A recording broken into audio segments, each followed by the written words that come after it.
Good morning guys. Brought Basyang to school, so I'm heading back home. So may mga traffic areas. Oh, by the way, we'll be in Pampanga tomorrow. So sa lahat ng mga nanonood, see you there. Naks. Akala mo celebrity na nag-promote at may mga ano no? Provincial tour. Naks. Yung mga nakakarinig, yung mga unang nakanood o yung unang bungad na ganun, sasabihin sino yan? Sino ka? Well, yun na nga isip ko lang what if yung mga panahon ng mga disciples ngayon, imagine ninyo na parang naglilibot-libot sila kung saan-saan and hindi sila kilala. Same thing with yung sinasabi ko, no? Like, pagka-scroll pa lang ninyo, sino yan? I mean, nobody listens, nobody watches. Imagine niyo, no? Like, ngayon yung panahon ng mga disciples. Sa tingin niyo ba papansinin sila? Sa tingin niyo ba may magbibigay ng attention sa kanila?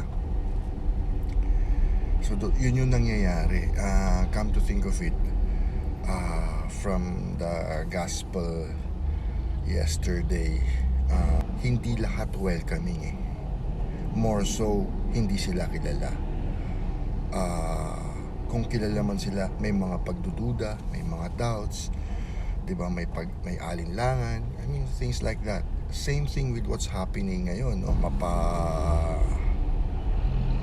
Pare ka, pastor ka, or mabuti kang tao, nag-evangelize ka, people in general don't really listen just like that, or give any attention to that.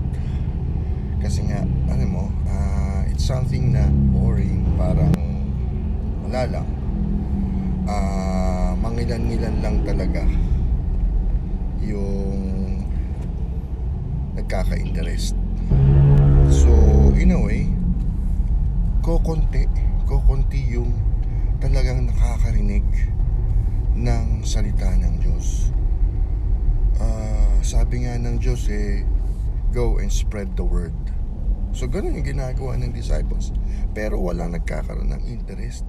It's something boring. Same with what's happening ngayon, na mas pinapakinggan yung mga intriga, yung mga controversies, yung mga ganun. Mas nagkakaroon ng interest ang tao doon sa mga something na medyo may hugot or kung ano man, no?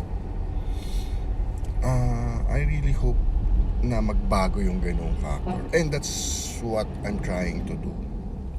Nagmumukha siguro among my friends, they find it parang ano nangyayari kay parang maka-Diyos na. I mean, alam mo yan, parang may negative connotation in a way. Pero come to think of it, it's something na parang hindi basta-basta kapanipaniwala. More so kung lalo na yung nakakakilala siguro sa akin na they know me as someone na maraming kalokohan. Alam mo yun, na yung point lang na sabihin kong bago na ako, katatawanan yun. Although maraming pagkakataon na talagang sinabi ko yon at andun naman talaga yung intention na nagbago, pero hindi naman talaga umabot sa punto na I'm doing this, na somehow I'm trying to spread the word, I'm trying to share it, I'm trying to somehow hope na I get to inspire even just one soul.